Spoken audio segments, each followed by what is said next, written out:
Si General Torre, inaabangan ngayon ng mga netizen kung sisipot pala o kung sisipot sa Blue Ribbon Hearing matapos madawit ang kanyang pangalan sa maanumalyang flood control project. Ito namang si Ping Lacson. Ito namang si Ping Lacson. Bakit naman hindi mo iimbitahan?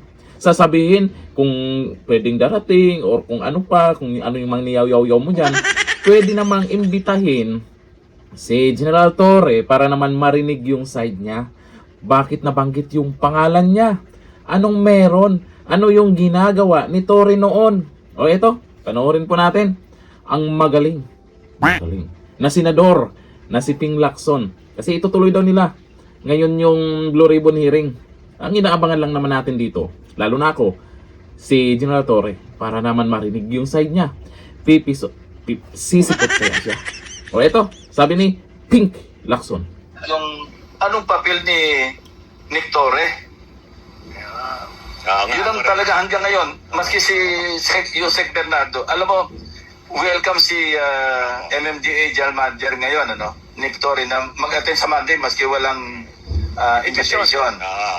Mutahan nyo kasi. Para matanong sa namang senador, in what capacity and under whose authority na magte-take over ka o lalagay mo sa custody mo. Ang ano pa rito, yung dinidescribe ni Yusek Bernardo na pinagdalan sa kanya safe house, familiar ako doon. Kasi noong nag-iimbestiga kami ng wedding,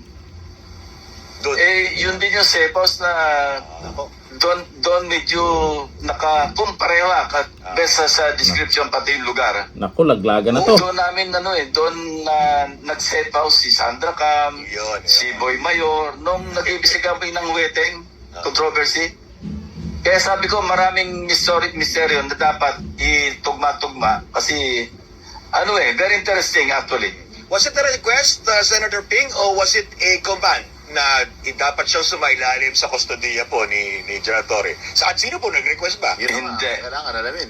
Ang kwento ni Yusek Bernardo, napanggit niya na sa amin to noon kaya lang nawaglit sa isip ko. Pero dahil nga itong mga pangyayaring ganito, pinuntahan ko siya, nagbituloy kami So mas kumuha pa ako ng umahanap siya may nilapitan siya isang grupo na natatakot kasi siya Kasi wala naman siya sa Senate custody kasi nga hindi naman namin siya pinuntem kasi voluntary siyang naglahat ng kanyang testimonya.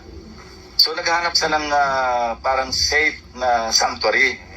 So yung grupo na napuntahan niya, yun nga, meron kami pwedeng paglagakan. Pero nung dinala nga siya sa safe house, nagulat siya, pati yung kasama yung mga anak niya pati yung lawyer. But biglang pagtingin nila, si Nick Torre yung nandun. So doon na siya kinabahan. Bakit ako dito mataturn over? So gumawa siya ng paraan para uuwi muna ako, kukuha ng gamit, something like that. Hindi na siya bumalik. Tapos kinuwento niya nga sa amin yon. Kasama ko kasi tuwing kakausapin ko siya, sinasabi ko yung dalawa kong abogado para meron akong testigo. Ang tanong, kung totoo man ang kwentong yan, sino kaya ang nag-utos kay Torre? Sino kaya ang nag-utos na dapat nandun si General Torre? Itong si General Torre, ang pagkakaalam ng karamihan, kung ano yung inutos sa kanya, sinusunod niya. Kahit maraming magagalit sa kanya, kahit ayaw ng taong bayan, o kagaya nung nakaraan, kung ano yung ginawa niya, ang tapang niya, hihilahin ko yan, at kung ano-ano pa yung pinagyayaw-yaw niya. Malamang may nag-utos din sa kanya. Kaya malakas ang loob ni General Torre. Ngayon, maglakas loob ba siya na kusang pumunta sa Blue Ribbon Hearing? Kasi wala namang kaabang-abang na dyan sa gagawin nilang hearing na meron dapat na meron dapat na ipatawag dyan. Yung mga nabanggit dati ni Tutesa, mayroon dapat na malalaking buhaya dyan na dapat pumunta dyan. Pero hindi naman inimbitahan. Itong si Torre, dapat ding imbitahan. Nangyari kasi sa pagpapatuloy daw, itutuloy daw nila ang Blue Ribbon Hearing ngayon Wala nang ka-excitement kung si Marcoleta pa yan, maraming mag-aabang yan, maraming ma-excite niyan.